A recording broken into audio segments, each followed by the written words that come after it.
اعوذ باللہ من الشیطان الرجیم بسم اللہ الرحمن الرحیم۔ ناظرین، ایک خاص بات آپ سے شیئر کرنا چاہتا ہوں مختصر سے وقت میں۔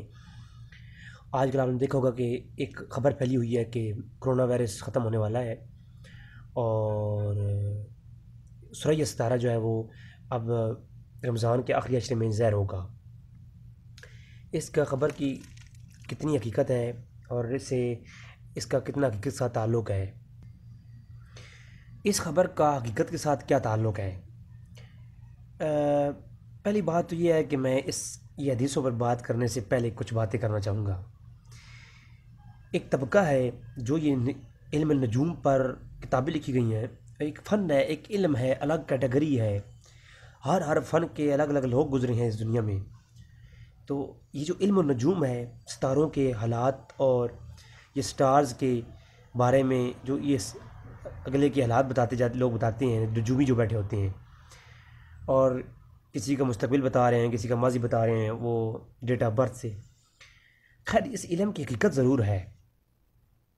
اس آج کل کے جو پیر جھوٹے بیٹھے ہیں، جو حساب کر کے بتا رہے ہیں تمہارا یہ ہوگا، ہوتا کچھ نہیں ہے، تو وہ پیروں کی غلطی ہے۔ اس علم کے اوپر تنقید نہیں کر سکتے۔ اس علم کی اپنی جگہ پہ حقیقت ہے۔ پھر ستاروں کو بار بار قرآن نے قسمیں کہیں ستاروں کے بارے میں، پھر یہ فرمایا کہ بروج من السماء، آسمانوں میں بروج ہیں۔ تو اس کے اوپر جب علماء بحث کرتے ہیں، مفسرین بحث کرتے ہیں، تو پھر وہ کہتے ہیں کہ ستاروں کی حقیقت ہے۔ تو قرآن میں تو جواب بجا ستاروں کی قسمیں کھائیں گئی کے بارے میں باتیں ہوئی ہیں، اس کے بارے میں تفصیل آئی ہے۔ خیر، اس علم سے تو اللہ ہی جانتا ہے بہتر۔ اب ثریا ستارہ کیا ہے، اور وہ جب آئے گا اور زمین سے وبائیں اٹھ جائے گی، اس کے بارے میں کیا حدیث میں کوئی ہے؟ تو بالکل ہے جناب۔ ایک طرف وہ حدیثیں جن سے لے کر کے لوگ یہ علم النجوم کے اوپر طعن کرتے ہیں، اور دوسری طرف یہ حدیثیں موجود ہیں جن کو لوگ دیکھتے نہیں ہیں۔ سب سے پہلے مسند ابی حنیفہ اور امام ابو نعیم نے بھی اس کو روایت کیا، اور امام اعظم حنیفہ اس کو روایت کرتے ہیں حضرت ابو ہریرہ سے کہ ہم نے رسول صلی اللہ علیہ وسلم سے سنا ہے کہ جب طلوع ہوتا ہے جو ہے نجوم ثریا، وہ ثریا ستارہ جب وہ طلوع ہوتا ہے، تو پھر کیا ہوتا ہے کہ کل زمین سے ساری وبائیں اٹھا لی جاتی ہیں۔ یہ حدیث مسند ابو حنیفہ کے اندر موجود ہے۔ اچھا، اگر کہے جی ہم بعض لوگ امام اعظم حنیفہ کے تو محدث مانتے نہیں ہیں، تو لہٰذا ایک دو اور حوالہ دے دیتا ہوں۔ یہ ہے میرے پاس جناب مسند احمد بن حنبل، امام احمد بن حنبل کی جلد نمبر 2 اور حدیث کا نمبر ہے 8476۔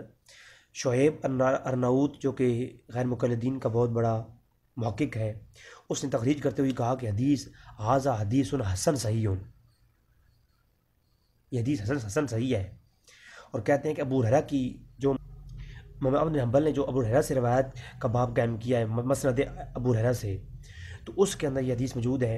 ابو ہریرہ فرماتے ہیں ہم نے رسول اللہ سے سنا ہے، حضور نے فرمایا جب ثریا ستارہ صبح کے وقت زمین کے والوں کی طرف طلوع ہوتا ہے تو زمین سے ساری وبائیں اٹھا لی جاتی ہیں۔ اب یا تو حدیث کا انکار کرنا پڑے گا۔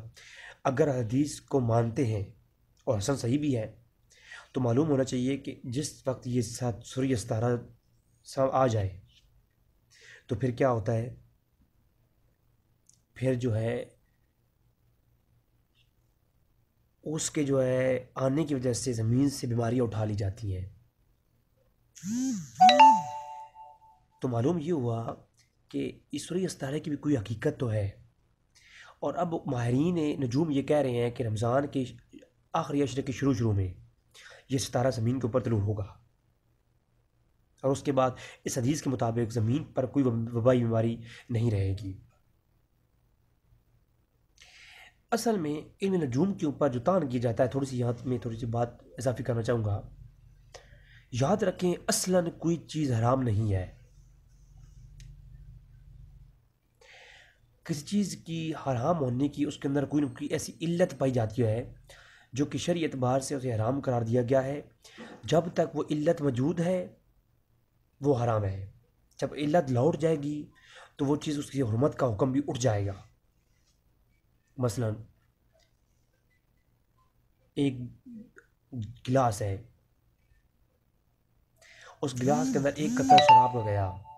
اب گلاس کے اندر جو پہلے پانی تھا وہ بالکل مباح تھا، جائز تھا پینا، اس کے اندر کوئی حرمت نہیں تھی، لیکن جب ایک قطرہ پانی کا اس گلاس کے اندر گیا تو اب یہاں پر یہ علت واضح ہوئی کہ اس کے اندر شراب جا چکا ہے، وہ پانی اب حرام ہو گیا شراب کی علت ہونے کی وجہ سے۔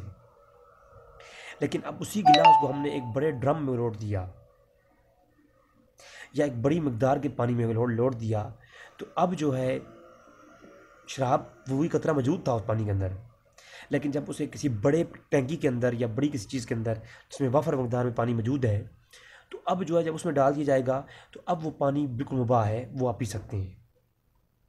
کیوں گلاس کا پانی تھوڑا تھا اور اس میں شراب کا اثر موجود ہے، کیونکہ شراب بھی بیسیکلی حرام کیوں ہے؟ کیونکہ اس کے اندر نشہ ہے، بہکاوا ہے، تو بہکاوا ہونے کی وجہ سے شراب کی کے اندر یہ علت پائی جاتی ہے، اس لیے وہ حرام ہے۔ تو اسی طرح جب شراب کی اس کے اندر علت موجود تھی تو وہ پانی حرام ہو گیا، لیکن جب پانی کے اندر وافر مقدار اس پہ غالب آ گئی تو اب وہ علت جاتی رہی، اب جو ہے وہ پانی ہمارے لیے جائز ہو گیا۔ تو جب کسی چیز کی علت پائی جائے تو علت کے آنے سے اس چیز کی حرمت آتی ہے، اور علت کے اٹھ جانے سے پھر اس کی حرمت اٹھ جاتی ہے۔ تو علم نجوم کو غلط طریقے سے استعمال کرنا یا اس چیز کے بارے میں غلط جیسے کہ اپیل کرتے ہیں ایسے کرنا، یہ حرام ہے، اور ایسا اس وجہ سے علم نجوم ہی حرام ہے۔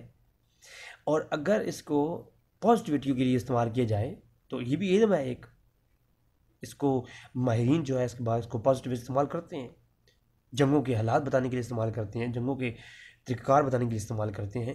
ایسا ایک طویل وقتوں میں آپ کو تاریخ کتابوں میں ایسی چیزیں ملیں گی کہ علم نجوم کے ماہرین سے لوگوں نے پتہ کروایا کہ ہم جنگ کیسے کریں۔ جی، تو دعا ہے کہ رب تعالیٰ ہمیں اس مصیبت سے نجات دے، اس عذاب سے نجات دے، اللہ مسلمانوں پہ رحم فرمائے اور مسلمانوں کے حال پہ رحم فرمائے، اور اللہ تعالیٰ مسلمانوں کو ثابت قدم رکھے۔